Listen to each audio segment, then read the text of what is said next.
All right.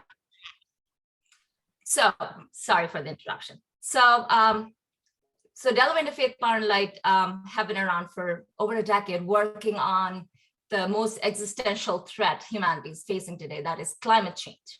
And we really believe we are in a climate emergency.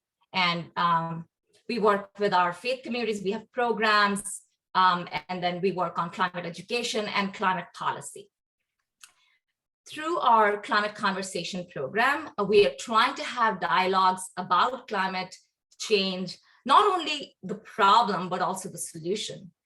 We also want to talk about what kind of impacts we are going to see, which are fueled by climate change. And extreme heat is a very clear impact of the climate crisis that we are dealing with. Before I go any further, I do want to acknowledge Climate Conversation Program is funded by Energize Delaware, and Energize Delaware is a state-funded nonprofit. Please go ahead and check them out, energizedelaware.org. They're here to help our residents, nonprofits, and businesses become more energy efficient and climate resilient. And we're thankful for their funding for this program. We also co-hosting this program with Episcopal Church of St. Andrew and Matthew, and Delaware Concerned Residents for Environmental Justice. So we are thankful for their support for today's climate conversation. I was born and brought up in India, so extreme heat is not uncommon for me. And right now, I'm sure some of you must have seen in the news, India and Pakistan, they're dealing with really extreme temperatures, which are hostile for human health. We're seeing temperatures around 120, 22 degrees, starting from March onwards, where the real summer has not even started there. So, it is a really huge problem for human health. We are excited to have panelists, including a physician who can really tell us how extreme heat really impacts our health. Then we'll talk about some solutions. Well, how can our community deal with extreme heat better? How can we prepare our communities better? So now I will invite our founder, Delaware Interfaith Power and Light founder and current president, John Sykes. He will be moderating this session for us. And John, the stage is all yours. Thank you very much. Can you see my screen? I trust that you can on that. I just have a couple of slides to show to set things up here as well. Before we get started, I really wanted to thank our panel here. We have experts in health policy, and as Shweta said, also in the physical health aspects of extreme heat. We have best practice manager from Philadelphia is on the call, and then a scientist who was one of the preeminent builders of advanced heat warning systems, Dr. Kalkstein, on that, and they'll each be talking a little bit about their expertise, and hopefully we'll learn a lot during the next hour or so. I would ask you to hold your questions until the end. We will have a Q&A session. Shweta will be monitoring the chat, so please put your questions in the chat room as well, and then we'll get to that when we finish going through the presentations by our panel on that. I did want to set this up a little bit to talk about why specifically we're having this discussion on that. As the invitation suggested, that extreme heat is a silent killer. In the US alone, it kills between 600 and 1,300 per year. This information came from the Arts Rockefeller Foundation that Dr. Kalkstein has been working with and recommended to me, which does a whole lot on climate mitigation and adaptation. Also, if we look at the US, over the next 30 years, it is going to be a whole lot worse and beyond that. Amazingly, there's somewhere almost 17 million people across the country that experience extreme heat in a period of a year, and that's where we look at the maximum temp over 90 degrees. And then it gets a whole lot worse by 2030 or by 2050, by mid-century. It could potentially claim 60,000 lives a year just here in the States as well. And Delaware is not going to be isolated from that. Let's see if my screen will move for me here. There we go. Whoop, got to go back here. Sorry about that. The chart showed how it was actually the temperature had been rising quite a bit on that, and what this chart is actually showing us is that by the end of the century, if we are able to limit our greenhouse gas emissions and limit our global warming to no more than 2 degrees centigrade, we might be able to mitigate some of the worst aspects of extreme heat. But I will tell you that having seen some of the science reports as of this morning, that we have a 50-50 chance of surpassing 1.5 plus centigrade within the next 5 years. So we're not going in the right direction on this. We have a lot of work to do together with government, ourselves as well, to be able to start turning this around as well. And I will finish with and turn it over to our medical expert here next on this. But from what I understand, and again, this comes from Ars Rock on this, is that there are 3 things that communities can do, and I say this as communities work with government as well, and with science. That we could first identify what the thresholds are for declaring a heat emergency. That comes largely in the US from the National Weather Service, who will declare heat warnings on that. But thresholds need to be looked at the community level, I believe. And both Larry and Cheyenne can talk about that a little bit. The communication method, what I've learned over the years here is that when the National Weather Service sends out a warning for the extreme heat warning, that comes through channels.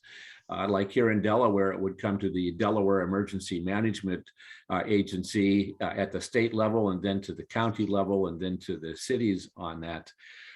That's extremely important, because if the word doesn't get out, folks cannot react accordingly. Fortunately, the warning systems that are in place have the capability of giving anywhere from 3 to 5 days warning that these could be coming on that. So it's not like we don't know that they're coming. And then the final part here is to designate cooling centers on that in the public. So we're really interested in hearing what we think is, or what's going to happen along those lines. I particularly worry, and a lot of the people on this call will be worrying about places like the urban heat islands, places like the downtown Center City, Wilmington, where our Sam's Church is on that are going to get some of the worst of it there by multiple degrees. And do they have places where folks can go, especially people that are most at risk, those that are perhaps isolated somewhat socially on that, or maybe don't have the means to get to a place that's cooling. So those are all part of the things that need to be addressed here as well. I am going to stop at this point, Shweta, and maybe we can turn it over to the good doctor who can talk about the aspects of this, or the health aspects of this. Sure. Are you? Oh. Would you like me to go next, Shweta? I can share my screen. Yes, do. please. Okay, just give me one moment as I'm pulling this up. Thank you for that excellent talk. I think we may be sharing some of the same resources because I'm also going to be talking about the Union of Concerned Scientists. So again, my name is Elizabeth Churcheo. I'm at CMSRU up in New Jersey, but we're neighbors and we certainly share the same environment. And the concern about the temperature rise, that there was a report that actually cited that in New Jersey, we've already hit the 2 degrees Celsius increase since 1895. So certainly concerning because the Northeast is definitely rising faster than the rest of the country. So as we're looking at heat, you know, we did a lot of observed over expected mortality in the COVID crisis, and that's probably a more sensitive way to even get at some of the mortality that occurs with heat, because when we're seeing patients in the hospital, and if there is a death, there is no code for a climate-related death. If someone dies of a heart attack, we say they die of a heart attack. If they die of renal failure, we put that down. We don't necessarily put that they died of a heat-related illness. And that's something that, you know, I think we as a health system will have to grapple with. How do we capture those type of illnesses that are related to climactic damage?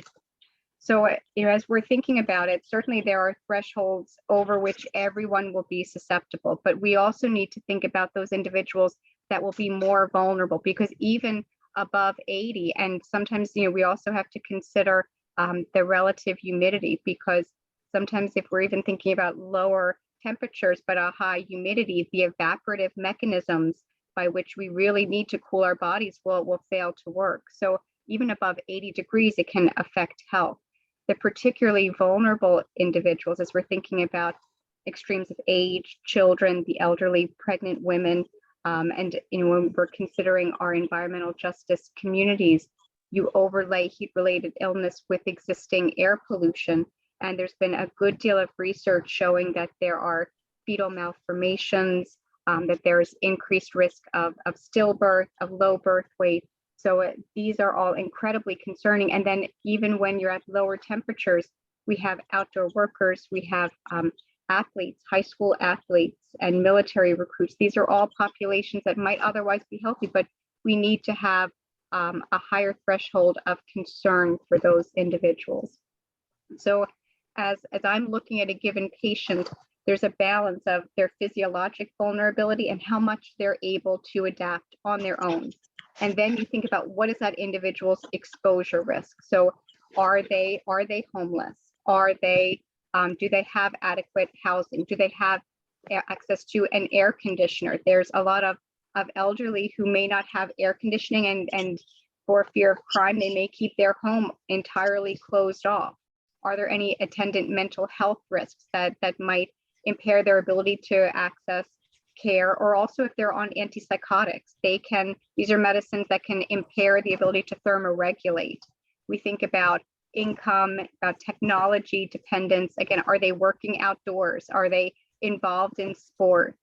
We think about recent surgeries. These are all things that can affect one's physiologic ability to adapt, age. So John already alluded to urban heat islands, and certainly this is something that I think from a planning standpoint, more and more people are considering.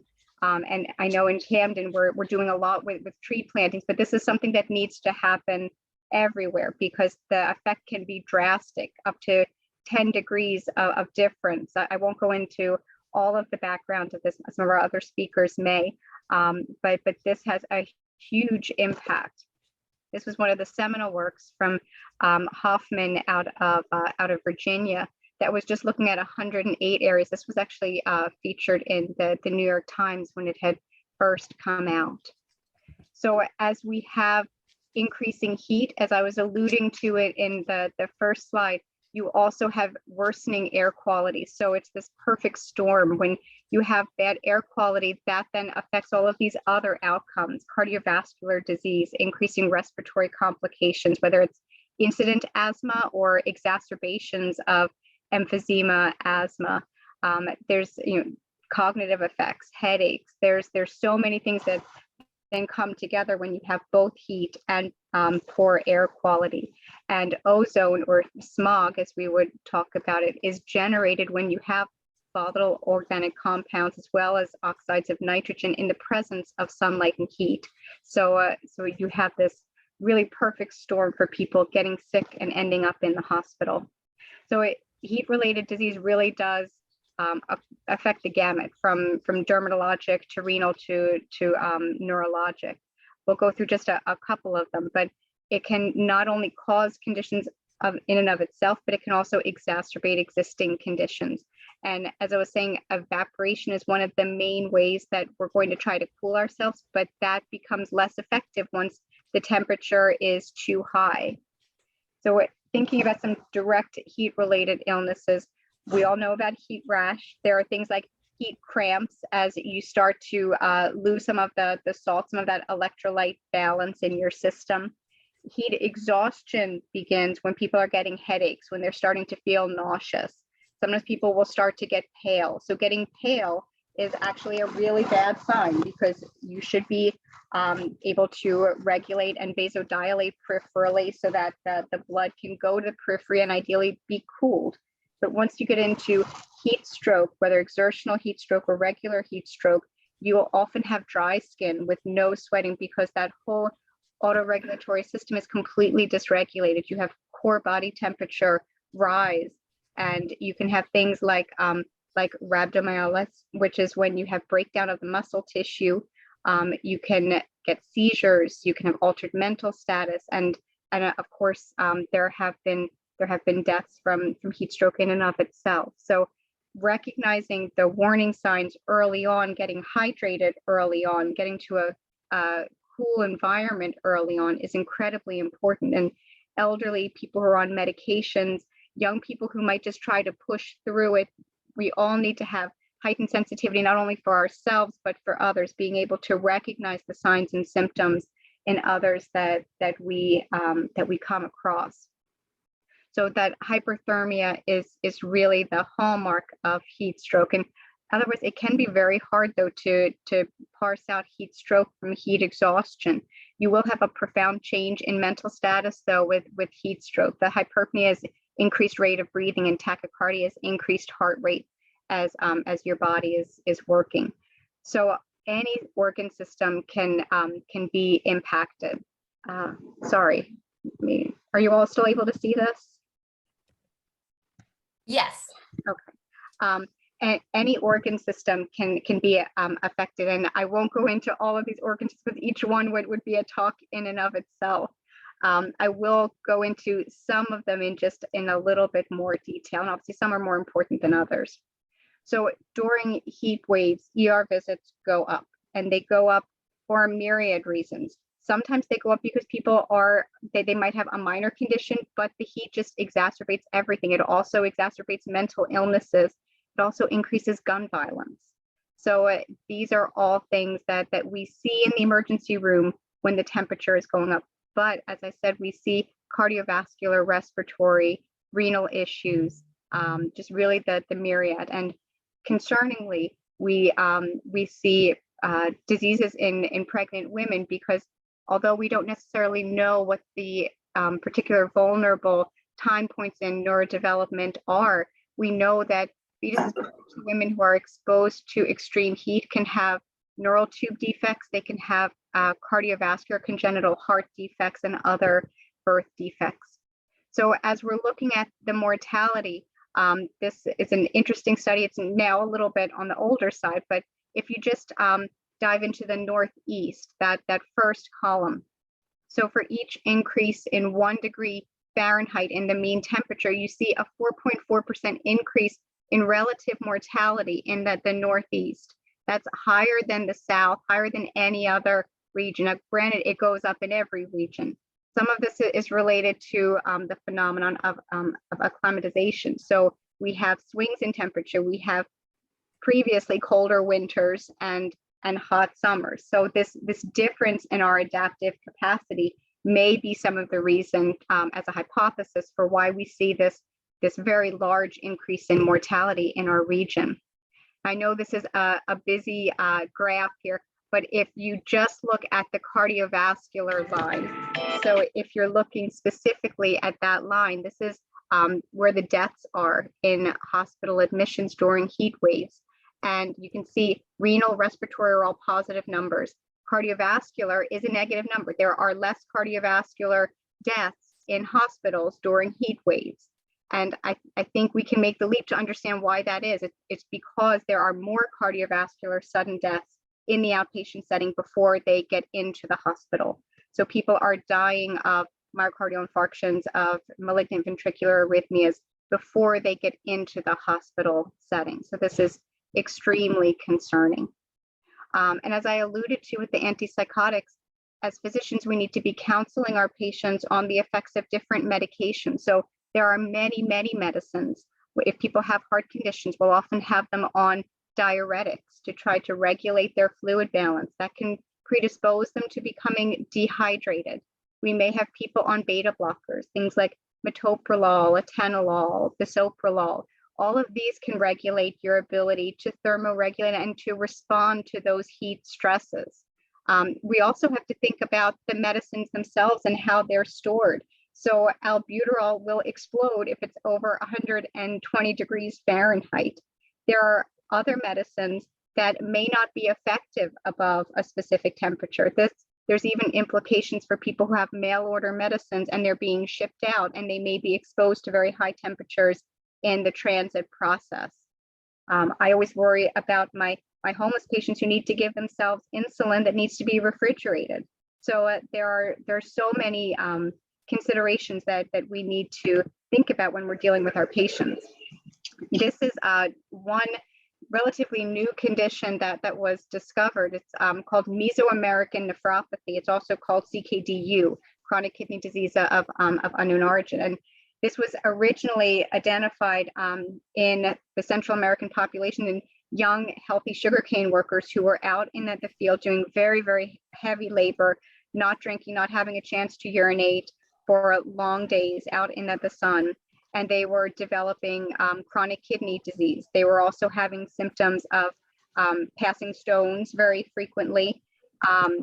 And this condition, Mesoamerican nephropathy, has now subsequently been shown to happen in Sri Lanka, in other areas of extreme heat. And it seems like it's not just the heat. There may be some other environmental exposures, maybe some chronic underlying infections, maybe some toxins, whether it's heavy metals in the ground or exposure to pesticides. But a lot of it is this increased core temperature leading to rhabdomyolysis, leading to ischemia, and eventually leading to kidney failure. We've seen patients who have come from other countries into this country, otherwise healthy, who have manifested initially with renal failure and needing dialysis. Dr.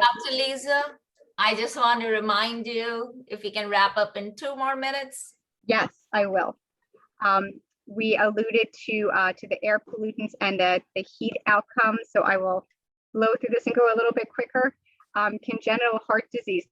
This is something that is proposed to increase over the course of the years with increasing heat, probably because it's damaging the placenta and the cells of the vascular system, but there are certainly many potential mechanisms for this. And infants, as I alluded to, are particularly vulnerable because of their increased metabolic rate and their body surface area. We also have to be very cognizant of vehicular hyperthermia and be aware that there are still many children that will die within vehicles because of the heat impacts. And I alluded to heat-related illness in young athletes. There was actually a group formed, the Corey Stringer Institute, after a linebacker, I believe from Minnesota, had died of heat stroke. And so this institute, their sole mission is to educate high school and college players on heat-related illness and work to have better regulations. And once those better regulations were put in place, those guidelines were associated with a 55% reduction in exertional heat injuries. So we know that there are practical efforts that can be made to reduce the mortality and morbidity in our young athletes, and similarly with young military recruits. Now, heat obviously also impairs learning, and this is disproportionately suffered by Black and Brown communities more than white communities. This is something that is going to be a risk multiplier. So as we think of all the other disparities faced by Black and Brown communities, this is just one other adverse impact to their learning environment. This was from the Virginia Clinicians for Climate Action. They made a really nice infographic. This is for pediatrics, but it goes through just a very simple, straightforward approach to, what do you do when it's hot? You drink plenty of water, you look for shade, you try to reschedule events, but these are common sense advice for parents. And I know many of our other speakers will focus on cooling centers and what can we do to try to anticipate heat. But the big things are keeping informed, hydration, early and often. The Mesoamerican nephropathy has shown us that hydrating after the fact is less effective. Wetting down clothes, avoiding alcohol, and really taking a close look at all of the medications. So it was a bit of a whirlwind toward the end, but thank you so much. I'll stop sharing. Doctor, we really appreciate that. You caught my attention in that some of the medications that you mentioned are on my list on that. So I'm going to have a discussion with my primary care physician. Absolutely. Before the heat hits on that. So really appreciate the in-depth, but also the helping people understand how intricate this is, how complex it is. So it's not just getting out of the sun on that as well. So really appreciate that. I want to also move us over now to Cheyenne Flores, who is an expert who comes from Philadelphia. Hi, Cheyenne. Thank you for coming. Several years ago, when we first started looking at this issue and trying to find out who had best practices, Philly came up amongst the very top ones on this as well. And Philadelphia is really ahead of so many other cities in the country in terms of their sustainability, which is the department that Cheyenne works in as well. And then their Beat the Heat program, which I think, I may be wrong, but I think is a model that others can follow on that. So Cheyenne, I will turn it over to you. Please talk about what you're doing in Philadelphia. Sure. Thanks, John. And thank you, Dr. Cercio. I learned a lot actually, and I work in this field. So hi, everyone. It's really nice to be with you on this evening. So I'm here in Philadelphia, and it is starting to warm up a little bit, although we've had a bit of an odd April. It's been oddly cold. I see some nods. Yeah, it's been odd, right?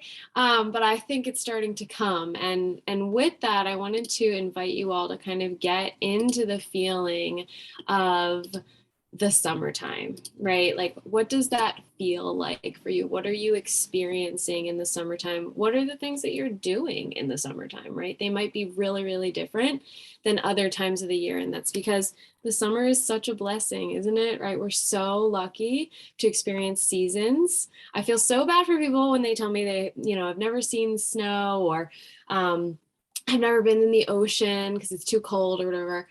So it's a blessing, right? But it also comes with a lot of challenges, as we've just heard about, and I'm going to outline as well. But I just wanted to invite everyone to just throughout the time that I'm presenting, or, if you don't want to do it, no problem. But I'm putting a link in the chat. All you have to do is click on it, and you just type in a word that comes to your mind when you think of the summertime. So just take a moment and think about that. We'll get into the feeling a little bit of what it's like in the summer. And of course, something that we have to really understand is that summer is different for everyone, right? I mean, first of all, some people love summer, some people hate it, but also we recognize that there are disparities, right? So in Philadelphia, for example, we see a lot of different disparities. Many of them are racial, but some of them, it depends on the situation of your body, just like Dr. Cercio was just walking through, right? So I'm just going to present one moment. Hopefully you're all distracted with the Mentimeter to notice me fumbling around on my slides. So as I mentioned, I'm Cheyenne, Cheyenne Flores, or you can call me Shy. I use she, her pronouns. And I kind of like to call the work that I'm going to share with you all today kind of like community heat resilience or community climate planning, right? Because we really cannot do anything without community. There's really just no point in doing anything without community, without people. If it's just a bunch of experts around a table who, like, it's 4 of us or something, and, you know, one person is in the government, one person XYZ, right? It doesn't really work. We need to know what people are experiencing, what they need, etc. So to me, this is really the root of how to respond to climate change, is by working with everybody, by getting everyone's input and understanding each other to do what's best for our planet and ourselves. One piece that I like to always say when responding to climate change is that it's not about saving the world, right? That's not it. It's about making sure that we can still live in this planet. It's really about that. And that we're not hurting other creatures that we live here with, because the planet will survive. She will find a way.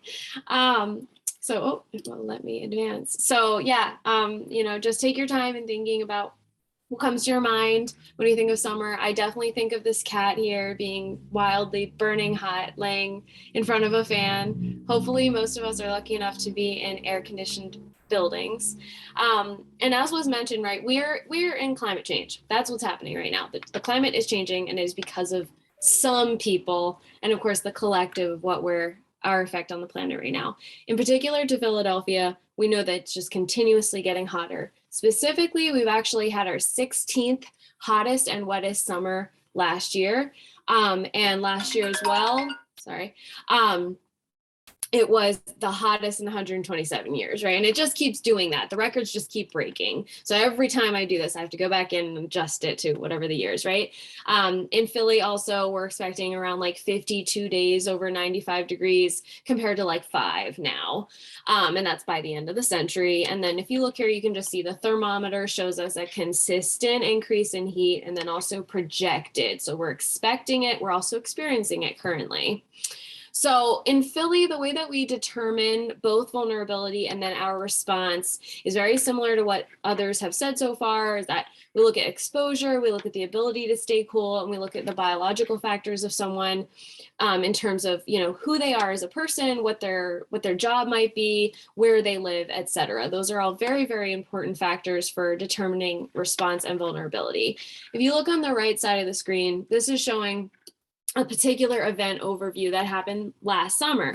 So it was in August, and this shows that you can see at the bottom part right here, this is the weather service, right? And they have an excessive heat warning for all of these different temperatures, 100, 105, 107, 109 from August 10th to August 13th. But the way Philly does it is a little bit different. We go a little bit higher, recognizing that we have a really high heat vulnerability in our city, as we are a city, and recognizing that a city makes things hotter, right? We have more buildings, dark surfaces, etc. The urban heat island effect, as it were. So you can see we have heat caution, which is, and I'm not going to go into the exact threshold of temperatures, but it's when it feels quite hot. And then a heat health emergency is when it is really hot.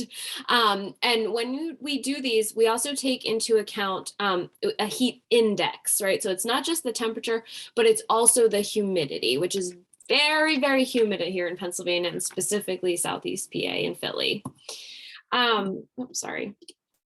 So something else really important to understand about heat vulnerability in Philadelphia is that, like I said, we have a heat disparity. So we know that not every neighborhood experiences heat the same way. And in fact, some neighborhoods in Philadelphia can be 22 degrees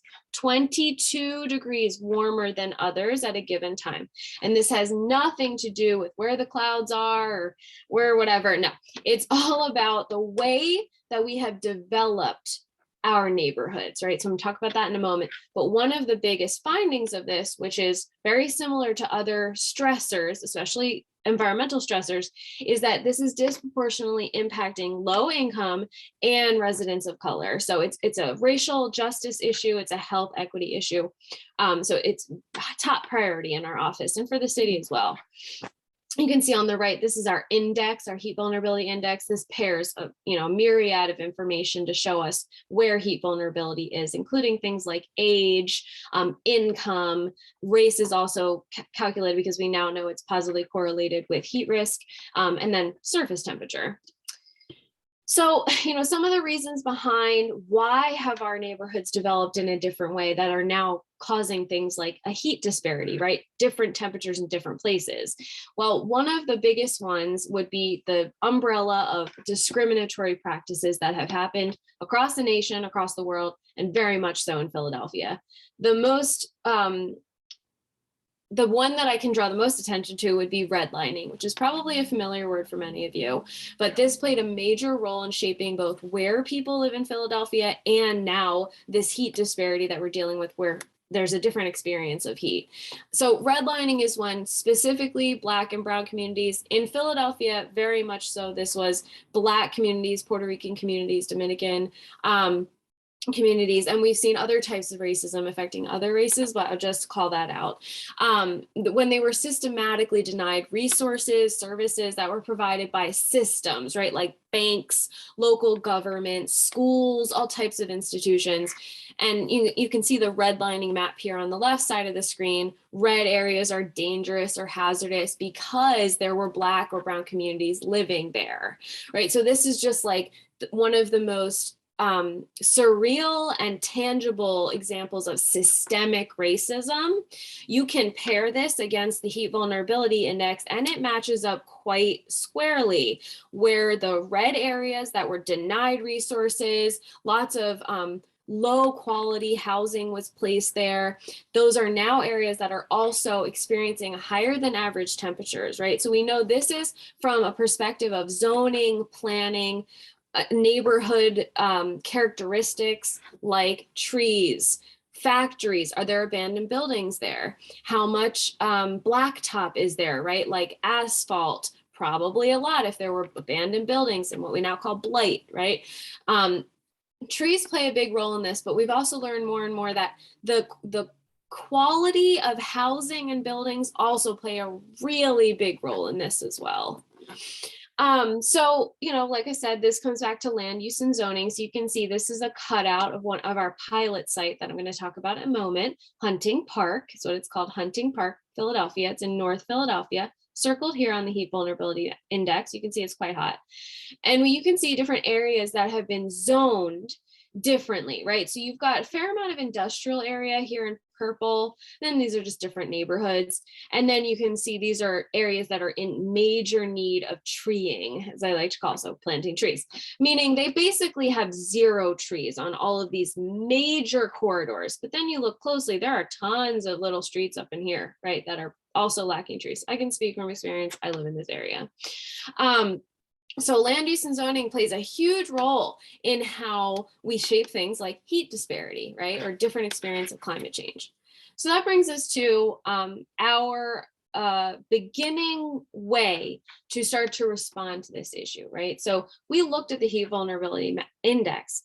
We saw there are certain neighborhoods that are really popping up as quite heat vulnerable. We found Hunting Park. Again, lovely area in North Philadelphia. They have a huge advocacy community, a community that is very, very, very tight, a really special group of people to work with. And we decided to launch a pilot here with the support of community leaders there. So what did this look like, right? So ultimately we were turning this all into a plan, right? So this is on the left top part of the screen, Beat the Heat Hunting Park, a community heat relief plan. And that is still, we have that today, and I can link that in the chat when we're finished up here.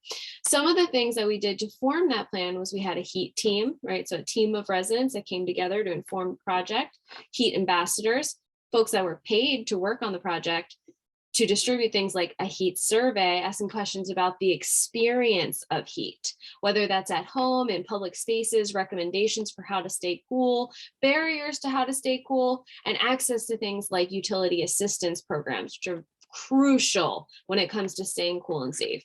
And then lastly, things like heat design workshop, where folks came together and pointed out on a map where they go to stay cool, safe zones, cool zones, hot zones, the boundaries of their neighborhood, where they consider community spaces, etc. Some of the guiding principles behind this were our equity principles here on the right, which I still work under all the time. One is voicing needs. We need to hear adequately from the community about what their needs are, rather than deciding what their needs are and forming policy based on that. In addition, you need to acknowledge community and their identity, right? So you need to go into a community if that's something that is going to meet your goals. You must acknowledge who are the leaders in that community? What's their past? What's their present? What have they done thus far?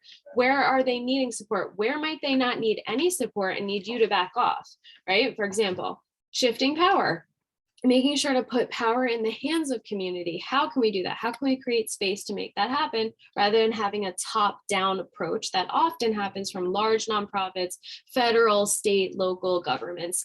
Often that is the case. Storytelling as data, right? This second to last one. So that's uplifting stories, conversations, lived experience as equally important as numbers or quantitative data, right? It's very important to uplift that as real statistical knowledge, right? How can we turn that into quantifiable data? And lastly, building relationships. It's no secret that between community and government, or community and large, institutions, there's a rift. There's a rift for a reason, right? We just saw redlining, for example, with a past harm that has, present pain that it's inflicting. So of course there's going to be a little bit of a rift when it comes to community and institutions, or a big rift when it comes to community and government. So we need to build those relationships back and create trust. And just, the goal of this project was, increase heat resiliency. And how do we do that? Through equity and justice. And then I just want to give a little update on the project. So since it launched in 2018, we did a kind of launch and everything in 2019. In 2020, we came together to start implementing some of the solutions found in the plan. One of them was community cooling centers. So this was creating spaces where people can go to cool down, that are already utilized spaces, like maybe hair salons, basketball courts, rec centers. We do have a system of cooling centers here in our library system, but it's not enough, right? So this was our plan. We started launching this, and then COVID hit. Oh, and I'm seeing one of these pictures upside down. COVID hit, and it was no longer smart to bring people together in a closed space, right? So we kind of had to shift gears, and as many of you know, I'm sure COVID was very hard. The pandemic is still happening, right? And there was a lot of stressors. So a lot of folks on my team had to leave. So I kind of looked up and I was the only one there. So I approached my team with a plan that my former partner, Gabriela Paez, she's amazing, we came up with, and we just said, let's use the rest of the money and give away air conditioners and fans. Doesn't this seem like the best use of our time to give tangible solutions and make space for people through community meetings? We'll pay heat ambassadors again that are community members. We'll have a steering committee of community members who make those decisions. This is who I was presenting to when I said this. And we'll hold some workshops about different things that we can do. So we did do that in 2020, and that was fantastic. And then we held a planning session, and we also dove into, on our end, more about home energy burden. And we used a mapping system for that as well. I can talk more on that if there's interest, but that's kind of where we're moving into now. I'm really trying to get I'm advocating for basically that we need to understand the connection between staying cool at home and energy bills, right? And that's a big barrier for a lot of people, and arguably should be our top priority when it comes to the condition of our homes, which are quite poor here in Philadelphia, as they're very old and they were not built to, stand what we're now experiencing. So that's a little bit where we're moving on to now. And then again in 2021, we did the air conditioner giveaway, this time with one of the grassroots organizations organizations leading it, and I supported them. And again, we had all these components, workshops, we gave away air conditioners and fans. We had information about heat safety in the project within that, how to use the fans and air conditioners energy efficiently, access to energy assistance through our amazing network of neighborhood energy centers, which are fantastic here in Philadelphia. We had heat ambassadors again, who were paid community members that made decisions, and we had community meetings as well. I just want to pause and see if there's any questions. And while you're maybe mulling around, and actually, John, I think you had mentioned you wanted to wait to the end, so maybe I'll skip that. But I did want to give you a little taste of some of the work that I do with community or schools or other groups that around community climate planning. So I'm just going to show you this picture. Hey, Cheyenne, Yes.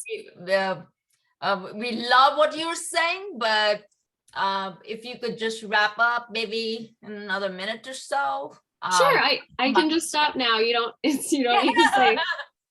I'll just stop now. This is just an example of some of the work that I do around education and community connection, where we play this game called Ball Me Town that I kind of made up, and you place these depending on where they want to go. But I'll stop sharing. And thank you. And thank you, Cheyenne. It's terrific because you have lived this and you're living it right now. And I'm interested in a couple of things when we get done here later on, but the burden part that you were just talking about, how you're getting into the household burden, I think is important for us to understand. And then Ball Me Town would be another interesting exercise for those of us who are just starting to venture into that too. So I appreciate that a lot. Thank you much. I'm going to turn it over to Dr. Larry Kalkstein, who comes out of the University of Miami. Well, he was the University of Miami as well, former UDEL, which is where I met him before he moved to Florida, I believe, on that. Larry has put together some of the world-class forecasting systems. And in fact, used around the world. You got a lot of miles under your belt in the air on that from what I've followed over the years. But Larry's system is very detailed, very scientific, geared to work with the National Weather Service here in the States as well. So Dr. Kalkstein, the floor is yours. Well, thank you, John. Yeah, I've got a lot of years under my belt too, along with flying time. But anyway, thank you for having me. Again, I'm Larry Kalkstein. I'm a longtime professor. I'm a bioclimatologist, so I come at this from a different angle than the speakers prior to me. I am not a health specialist. Instead, I deal with the impact of weather and climate on human health. I work with many health specialists, but through the years, of course, I've absorbed a lot about climate and health and can impart some information to you. But today I wanted to talk to you about our heat health warning systems. As John mentioned, some of these are being used. As you should know, by the way, the first one we developed under an EPA grant was for the city of Philadelphia. At the time, a fellow named Gary Skatkowski was the meteorologist in charge of the National Weather Service in Mount Holly, which serves Philly. And you should know, I'm a kind of a local. I live in Marco Island, Florida, which is way down at the southern tip of Florida now. But I grew up in Camden, New Jersey. I went to Woodrow Wilson High School, which I think is now called East Side High School. And I know the area well, 28 years at the University of Delaware. I've been gone 20 years from Delaware altogether and now live in Florida, where it is hot all the time. And I'll talk to you about how that relates to what's going on in your area as well. But anyway, we're dealing with weather health relationships.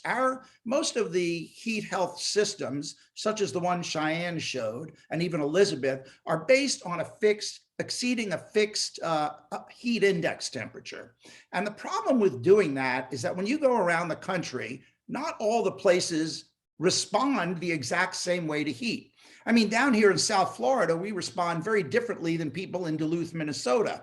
Is it wise to have a 105-degree heat index be the value that we use to call an excessive heat warning? And of course, the answer is no to that question. And that's what we are working on right now. So rather than just dealing with pure meteorology to define heat waves, we actually look at the mortality data.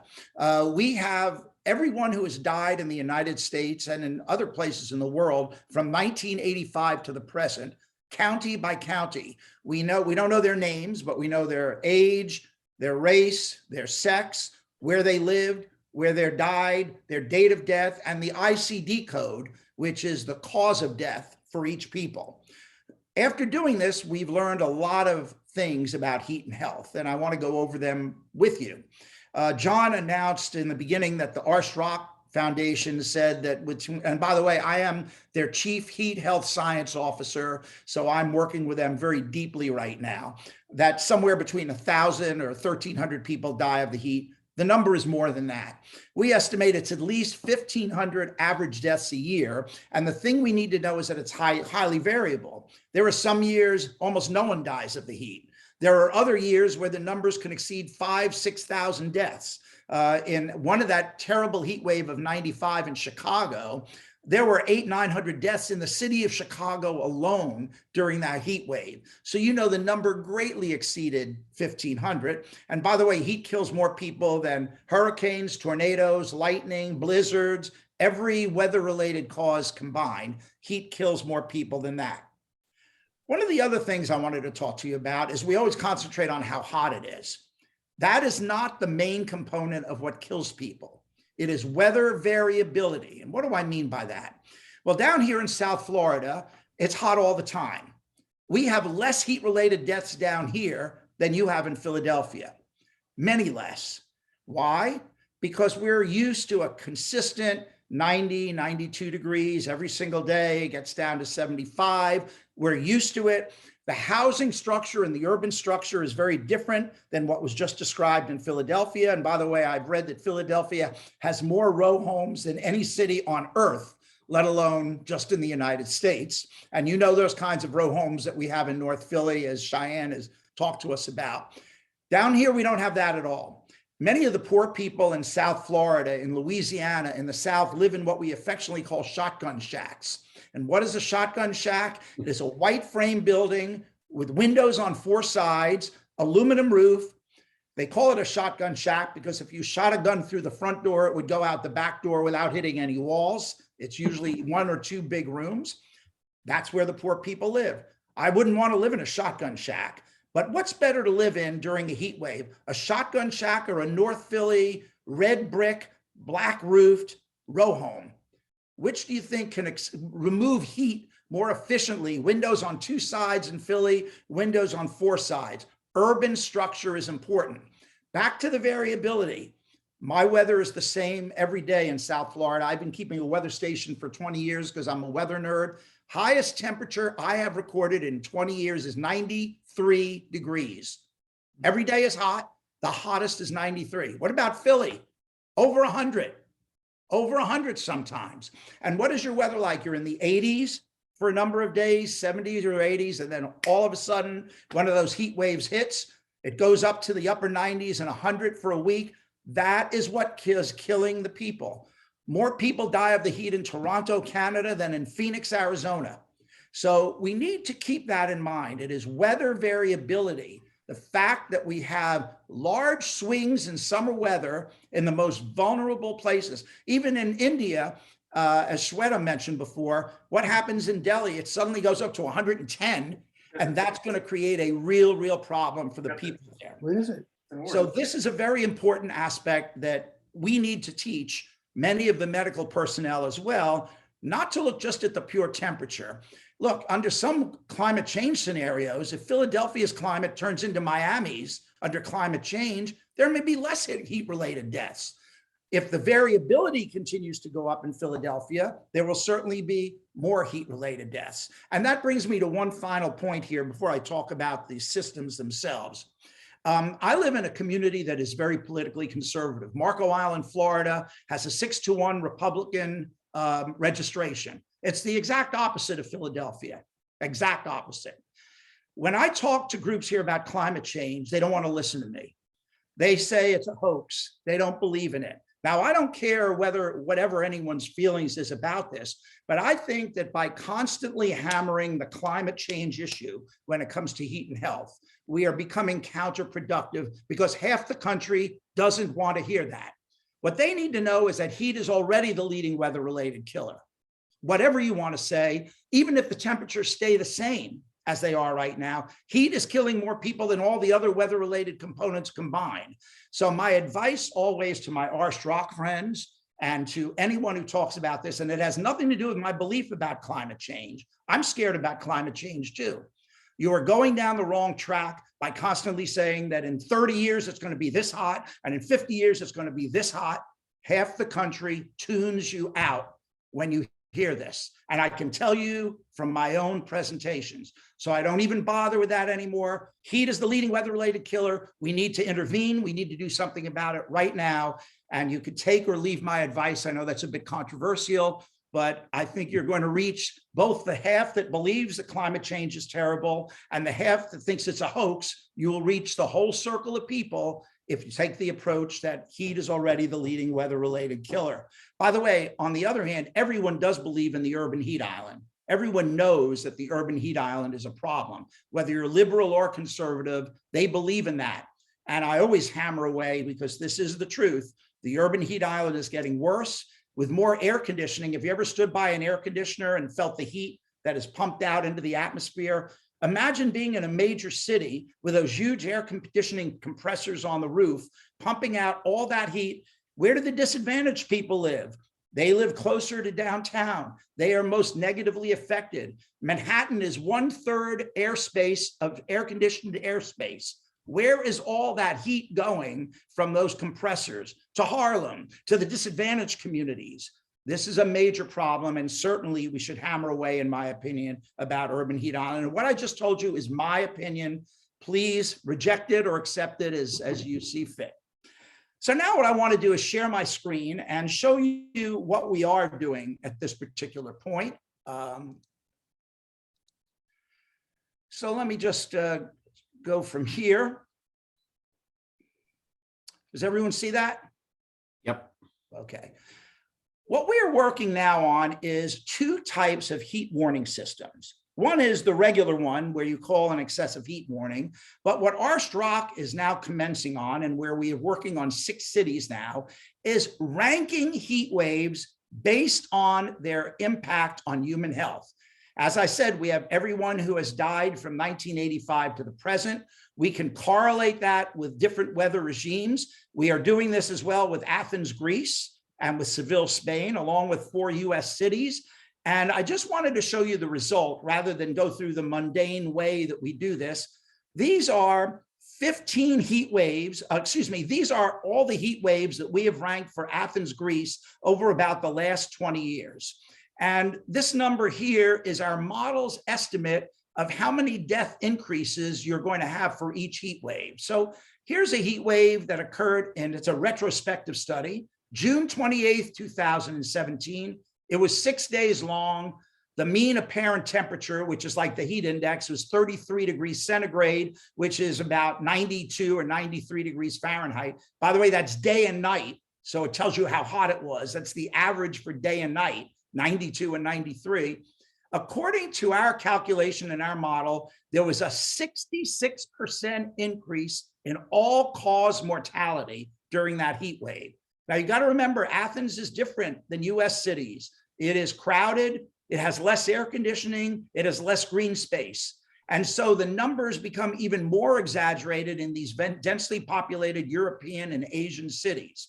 So we have ranked these heat waves, any heat wave that showed in our model to have over a 10% increase, we started ranking. Over this 20 or 25-year period, we had 15 ranked in the low category, up to about 20% increase in mortality, medium from 21 to 32, and high from 37% up. Normally, we have about a 60, 30, 10% ratio between the lowest, medium, and high. Why are we ranking heat waves? Well, think for a second. If you didn't rank hurricanes or categorize hurricanes and said it's just a hurricane warning, that wouldn't do us very much good. Now, on Marco Island, when there's a Category 1 hurricane coming, my wife and I stay put. If there's a Category 3 or higher, we get out of Dodge immediately. That's what we want to have happen with heat waves, not to evacuate, but that the interventions that the city uses they are going to increase under each of these rankings. And that is what we're working on 6 different cities right now. And this is what the system is going, it's going to look like. This is fake data. You see for 11 to 15 June 2022. We haven't gotten into summer yet, and we just developed it. We have a level 0, which we don't think is going to be a much negative health outcome, but still very hot. No advisory happens most of the time. Level 1, where you start beginning to see heat-related deaths. Level 2, you see more of them. Level 3, you see a lot of them. We forecast out 5 days, and the bars will tell the people, the stakeholders in the city, what type of intervention they should use. This is the actual system running now. We're doing this for Milwaukee, Madison, Wisconsin. And we're experimenting with 2 formats. One that puts in our estimated number of deaths, another does not, just has the color. You notice the one before that didn't have the estimated number of deaths, just excessive heat factor. This one does. Some people think we should put this in, others think we shouldn't. If it's all on password protected website, and this is running right now. This one is operating right now. This is one I picked off from April 7th of this year. I think we should put them in and make sure that this password protection stays, because we don't want the Philadelphia Inquirer to say, we expect 25% more deaths today from all causes. That would be a self-fulfilling prophecy. But this is the ranking to give everyone information on the level of intervention that you should have moving on up. We're working on the messaging. And by the way, I'll be glad to send these to you because you have some skilled messengers on this call. These messages were made up by my team, the biometeorologists. I want people who are into the social sciences to look into this and see whether they like this messaging. So I'll be glad to give you my email and you can ask me and take a look, because I bet you we do one of these for Philadelphia, and that RSROC funds one of these for Philadelphia very soon. We also have regular heat warning systems. And this is the one that operates right now in Philadelphia, used by the National Weather Service. I took this one off on April 20th, but it runs separately for Philadelphia, Newcastle County, and Kent and Sussex County. Thank you very much, John Sykes, or we never would have gotten Newcastle and Kent and Sussex on there. And so you click on each one of these and it gives you a different one for each of the places. You see now there's no advisory, clearly. This is the forecast temperature and dew point, the air mass type. And if it gets red, it means they're being guided to call an excessive heat warning. So this is the way the warning systems are looking right now, and the ranking systems are looking right now. Just closing with this, we are working on disparities in racial impact of heat and health. Excessive heat factor is a fancy meteorological variable that we're using. You don't have to know what it means. And this is the relative risk of mortality as that excessive heat factor goes up. If you look at the Milwaukee metro area Black population versus the non-Black population, you see an enormous difference in response. When you go up to 1.5 at a very hot temperature of a heat factor of 150, you don't know what that means, but trust me when I say that's hot, that's a 50% increase in all-cause mortality. At the very, very worst heat waves, you could go over a doubling of all-cause mortality. Now notice the non-Black population curve, that's the same scale. Look at the difference. And so we know that minorities and disadvantaged people are being affected the most. We are now going to go zip code by zip code. These are all the zip codes for Milwaukee and surrounding counties. We have the percentage Black and minority population for all of them. So we have just obtained zip code level data. So we can just work with this area and see how mortality would be affected by heat here. Wouldn't it be wonderful to do this for Philadelphia? We need zip code level data, which is available usually from the state. And if anyone is interested in talking about this, I would be glad to team with any of you to work on this and to develop curves like we've been developing for Milwaukee. For LA, we've divided LA. Are we over? I just want to interrupt. If you could wrap up in 2 minutes, then we can. I can wrap up in 30 seconds. Okay. This is, we divided LA into 18 neighborhoods, and we've worked with something called the LA Urban Cooling Collaborative to do the same thing. Some of them are, these are all homogeneous in social aspect and socioeconomic aspect. These are the poorest neighborhoods over here. And when we did our work, They're the ones that are often affected the most by heat and health. So let me end with that right now. I'll take my screen sharing off, and my email is larryk@miami.edu. I will put it in the chat. Any of you who are interested in talking about this further, be my guest. Thank you for having me. And thank you, Larry. I do have one question on that, or something to clarify. You showed the screen that showed Philadelphia and Delaware on there, which is a screen that you developed for Philly and also for us on that. That is the same screen that the National Weather Service folks will also have in their facilities. So they will look at that as well as some of their own data and then make a determination from there. Is that correct? That is absolutely correct. So it's not just your data, but they also. Oh, no, they have subjective data. I don't want you to think they rely 100% on what our system shows. Let me give you an example. Let's say a thunderstorm is passing through. My system can't pick up that in the middle of the day a thunderstorm formed. They can make a subjective judgment and say, let's not call one. It's going to be cooling down because of the thunderstorm. So they look at other specific localized meteorological data. They just don't rely on ours, but ours is guidance in their determination of calling excessive heat warnings. Appreciate that. Thank you, Larry. I'm going to turn it over now to Jamie Mack from DHSS, who will talk a little bit about what's happening in Delaware and what we may be able to consider from what we're hearing so far today. Jamie, the floor is yours. Good evening, everyone. Thank you for having me. My name is Jamie Mack. I'm the Environmental Health Director with the Delaware Division of Public Health. Can everybody see the screen that I've got shared with My Healthy Community up there? We're good. Awesome. I'm on a new laptop and I never know how it's going to treat me, so I just wanted to make sure. So My Healthy Community, as we talk about climate change and things, I wanted to make sure that everybody was aware of this because it's a resource that was developed in the last couple of years, and it quickly got adapted to be one of the main communications for COVID.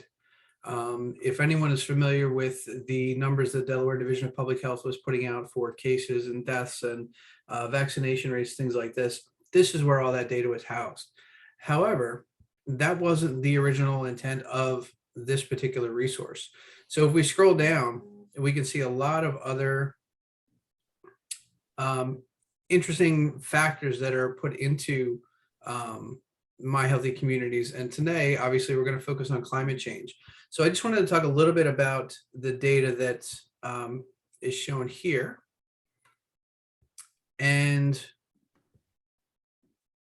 we have a few things on here. We have asthma, and we have emergency department visits and asthma hospitalizations. And asthma is related to climate change because it's related to what we call NOx, which was one of the things that one of the earlier presenters had on their slides, which is nitrogen oxides that are produced through industrial processes and other things like that. As they go up, we tend to see more asthma attacks. We tend to see more respiratory illness. But we have a couple of other things here under climate change, and we do actually have heat stress hospitalizations. So I can bring that up for a second. And we can show this as one of the pieces of data that we're able to talk about. And showing the data right now is the main focus of My Healthy Community, but we're looking to also soon take that next step where we're able to provide resources and next steps, what people can do, much like we did with COVID over the last couple of years. If you were to go to My Healthy Communities to look for COVID information, you would see case rates, you would see vaccination rates, but you would also have links to resources for how to protect yourself, what steps to take, where to get vaccinated, where to get tested, things like that. So we're very interested in further developing this tool, for things like heat stress, hospitalizations, and other factors that we can weigh in or that we can bring in. And we've actually applied for CDC funding for the Environmental Public Health Tracking Program that would allow us to expand My Healthy Communities and be able to introduce more factors. But I think that's my quick spiel about My Healthy Communities. And I think on top of that, really, I'm just interested in hearing, what the community needs are, how public health can help, what we can do next. Already thinking about things like how we can better publicize any of the cooling centers that are out there, how we can bring people's attention to the heat stress and, some of the problems that we're talking about. So I know that was pretty quick, but happy to hand it back to you, John.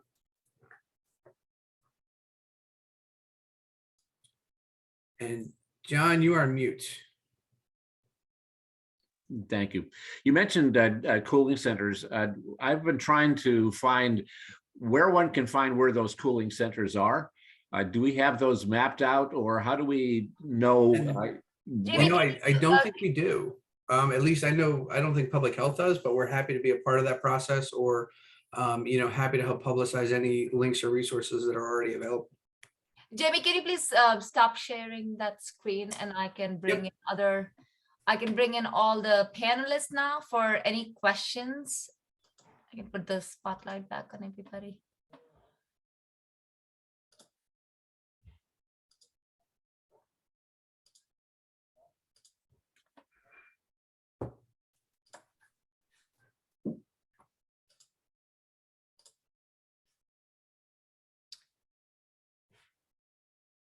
So if anybody has any questions, if you want to put it in the chat box. I did not see any questions here, but I myself have a question. I wanted to ask you, Jamie, about that data on that website. How are you getting that data? Like, are you partnering up with other hospitals?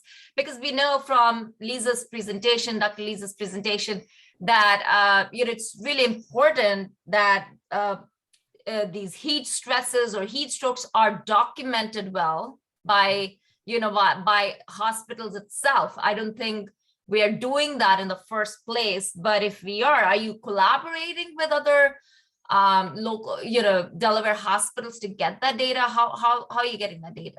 Yeah, so there's a wide range of data that hospitals and medical providers by law are required to report to the Division of Public Health, and that's primarily where that data comes from. The hospitals, medical laboratories, providers, they all report to our Office of Vital Statistics, which most people think of as birth and death certificates, but they do maintain a lot of other information in the broader group that Vital Stats is a part of. So that's primarily where that information is coming from. So it's not necessarily a direct, conversation with the hospitals about this particular data, but it's part of the larger data set that we get on a routine basis from the hospitals and other providers. Thank you. John, if you have any other. Yeah, I think I'd like to go to Cheyenne on this, because she's got, on the street, so to speak, experience with this with Hunting Park.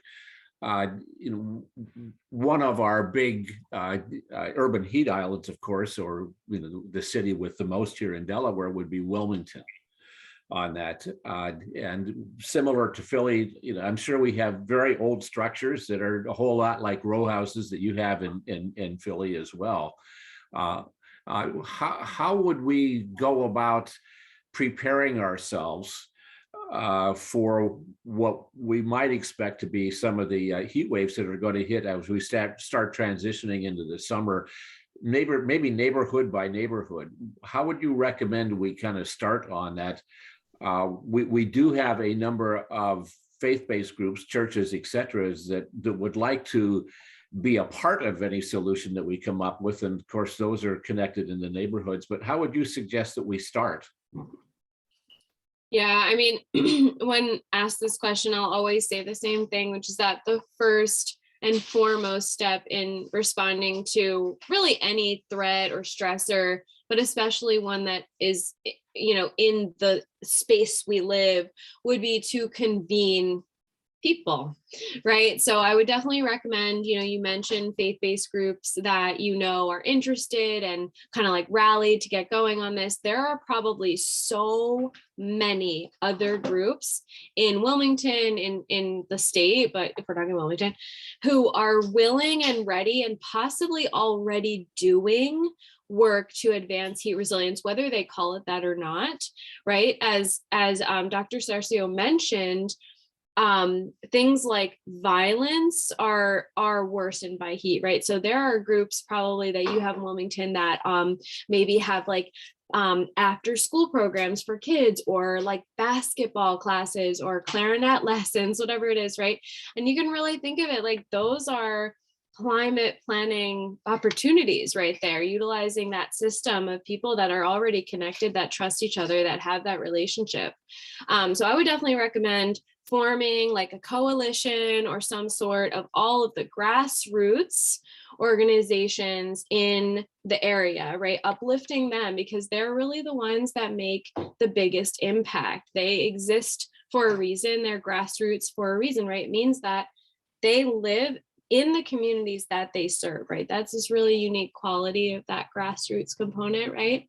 So I would definitely recommend, if you don't, maybe you already have like a network of those folks or something, maybe you don't, right? But mapping out where all those people are, which might take some searching, right? Because not everybody would even have a website, maybe.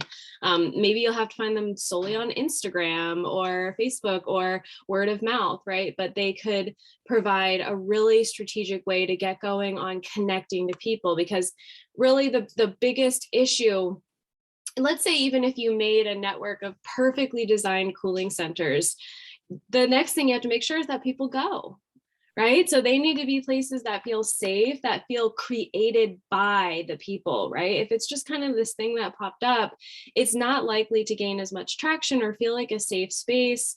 But if it's made with the community, formed out of, existing grassroots community based organizations that are in the location, that are utilizing their constituents and reminding them of where they can go, it's most likely to serve, one, those who are more vulnerable to heat and other stressors, and two, be more sustainable, because people will come, they'll trust it, they'll buy into it.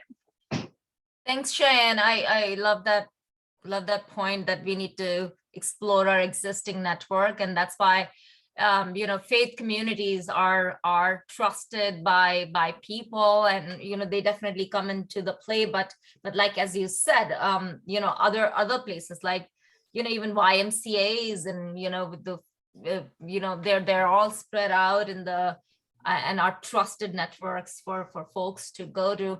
I want to read a couple of the other questions that are here in the chat. Dr. Alan Greenglass has asked, is there now a planning process for dealing with extreme heat for Delawareans? I think that is aimed at you, Jamie.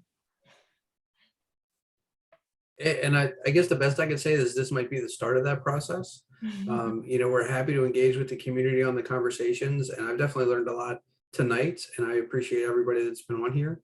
And my role here tonight was to present a little bit of information, but it was primarily to listen and to go back to public health and talk to my leadership and, ensure that we're continuing to take the next steps on, reacting or responding and preparing for extreme heat events. Thank you.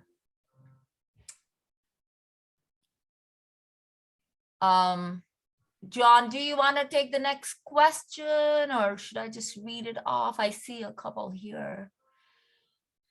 Well, I see one here from Yvonne about transportation to cooling centers and thinking about elderly and disabled. And absolutely, the experience that we have around the Episcopal Church of St. Andrews and Matthews, and then West Center City and Wilmington, that there's a lot of folks who don't know where the nearest cooling centers are, who don't necessarily understand how to get there. How do you get from North Washington Street to the library, especially for folks who don't get out a lot? I think that is a real issue, which is one of the reasons that I believe I saw something in the Beat the Heat world about doing some asset mapping, which is and that was kind of what you were talking about, Cheyenne, as you were just finishing, is to kind of look at the neighborhood and find out where these places are on that as well, so that folks know where they can go rather than trying to figure out how to get across town or something like that. Yeah, I can speak on that a little bit unless somebody else wants to. Okay. So in Philly, we actually because I work for the Office of Sustainability, it's a little bit different than like the Department of Public Health, right? So like for one, sometimes people scoff at us, right? Because they're like, oh, you guys are like the, you know, eco nerds, you don't really know anything, right? So sometimes we have to be like, yes, we do. So we sometimes have to push a little bit. And that happened in summer 2020 when I basically convinced my supervisor to let me propose to our heat team, which that's like a dual answer because someone asked in the chat, in Philly, our healthcare facility is part of like the heat planning, and we have this heat team, pardon me, of city departments and also like tangential city departments. We all go on a call, we talk all summer, we plan before the summer, not enough, but during that time, we proposed to use cooling buses. So this was huge because we have this fleet of vehicles that just sit and don't do anything for a while, right? Whether it's city owned or for us, our public transportation thing is called SEPTA. Our transportation authority is called SEPTA. They're not quite part of the government, but they kind of are. And so they don't have to comply with us. So we kind of had to make like an attractive offer. And then in 2021, they pulled out. So we had like two, and then so we got the fire department to step in. So, you know, there are city-owned fleets that just like, they just sit there. I mean, a lot of the time they're not in use, and they might even be like not appropriate for what they are needed for example, you know. So I proposed like these things have air conditioning in them. Let's turn them on, right? And this was because some other cities were doing this as well. Like, and I knew that Philly had the fleet, so we should do it. So we did do it, and it's really positive, and we tracked the use. And what do you know? People used them, right? They could move if they found, oh, this wasn't a great spot for us to be in, let's go somewhere else. They did end up being positioned in helpful places and that was from work that we had done because we knew where people are and where they were needed. So we were able to share that, but it might be a learning process in other places. So I think that's like a really great option because, you know, you don't have to go anywhere. It's a mobile cooling station, essentially. The thing for me that I was really pushing was that the buses that were used for this had to be electric.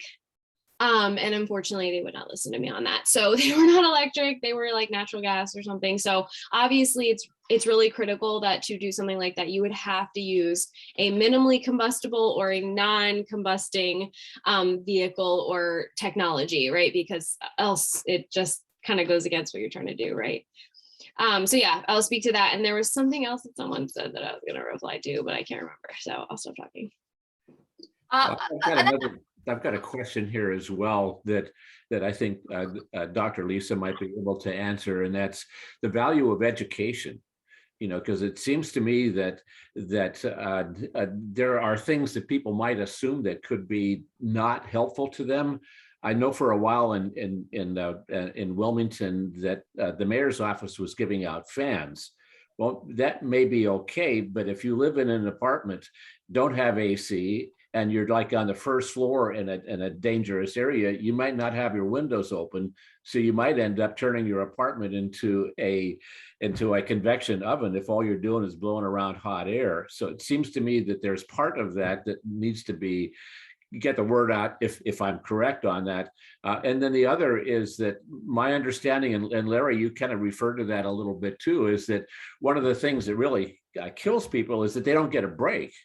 Right? Is that it's just hot during the day and it doesn't cool down much at night, right? So folks need to be able to get some cooling in there to be able to refresh their bodies.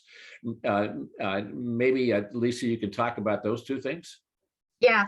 So the education is key, and the health sector has to be educated as well, because you know, I will say that our medical students, our residents, my colleagues, we are in air conditioning all the time. And a lot of times we forget some of the social determinants of health that are impacting our patients. And so we need to be educated ourselves and remind ourselves that as we're talking about checking diabetes management and checking blood pressures, that we also need to include these things related to climatic risks and the health related risks as the summer is coming.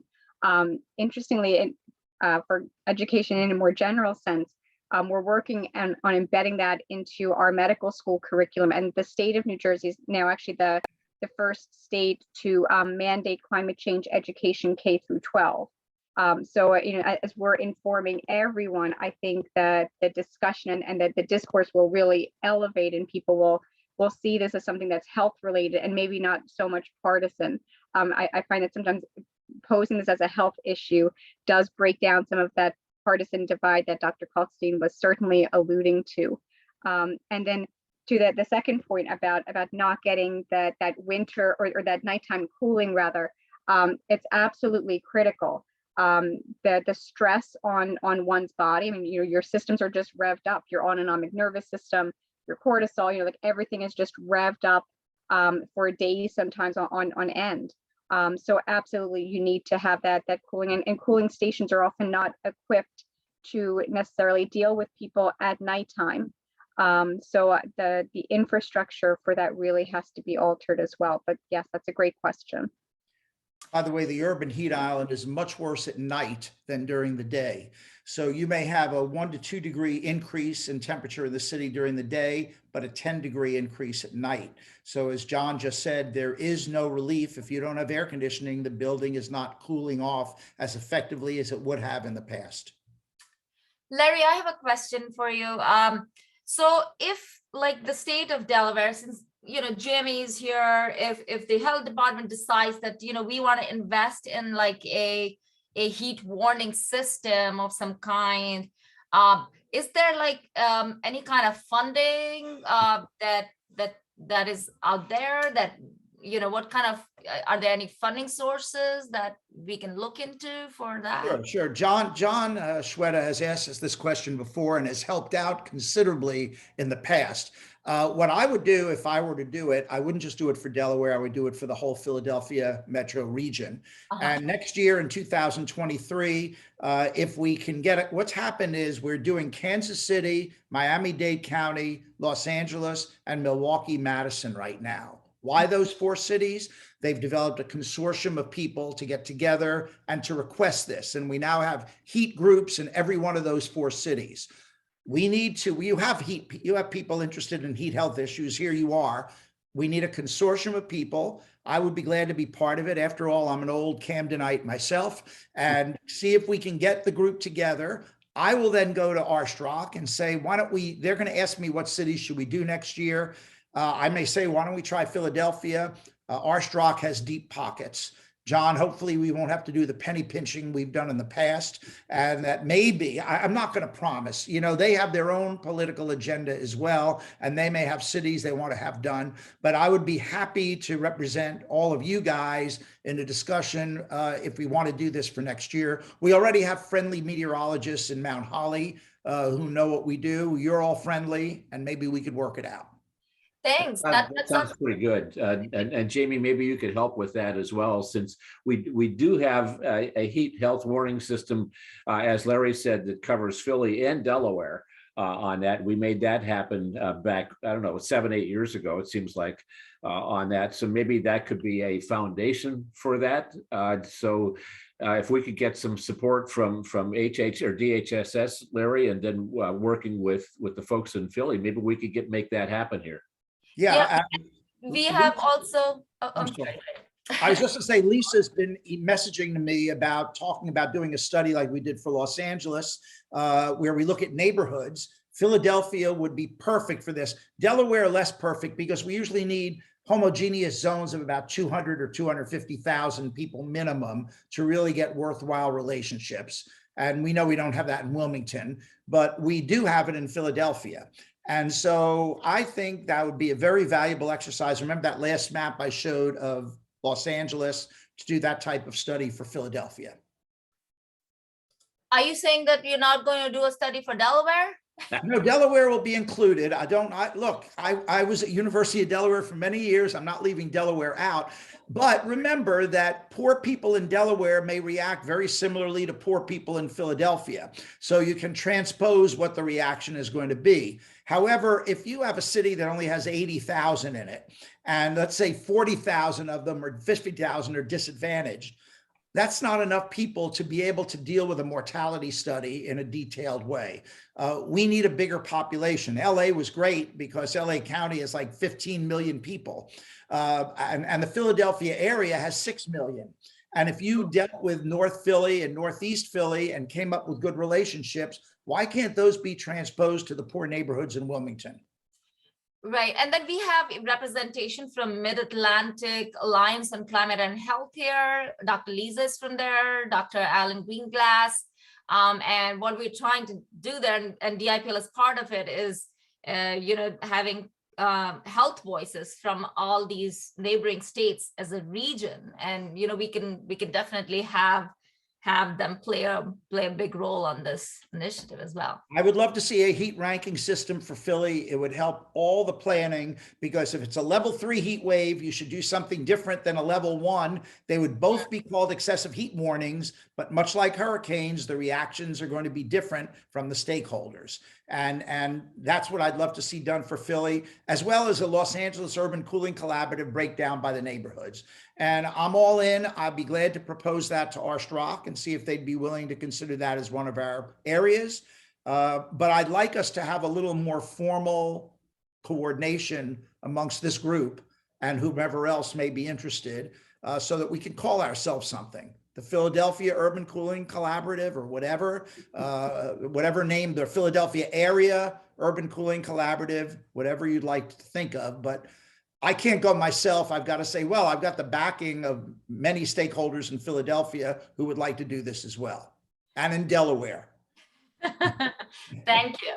Yeah, absolutely. And the idea for doing these kind of climate conversations is that it results into an action, which is so we stir the pot a little bit here, and then get some good ideas going. And I'm sure we will get together after this conversation here. But I just want to I think it's 7:06. I want to be respectful of everyone's time, but I just want to say thank you to all the panelists. What a great presentation. We're very, very thankful for your time and your expertise for joining us here. And I want to thank all the attendees. I hope you enjoyed the presentation. Just want to remind everybody that Delaware IPL is a nonprofit. Please support us if you can, and we'll keep working on our program, and hopefully you can join in for future presentations as well. But check out our website, and I just want to thank you all for your time today. John, if you want to share any last thoughts. No, just thanks very much to the panel. You are all excellent on that, and I hope we can work together and build on this as well. I hope this is the start, like Jamie said, on that, because we have a lot of folks that want to make this happen and work together. So I think a strong government, private sector, health sector partnership, and with the expertise we get from Cheyenne and folks like that, I think we can make a difference here. So I thank everybody for coming on. Shweta, thank you for getting this going tonight, and stay cool, folks. Have a nice evening. Thank you so much, everyone. Thanks for joining.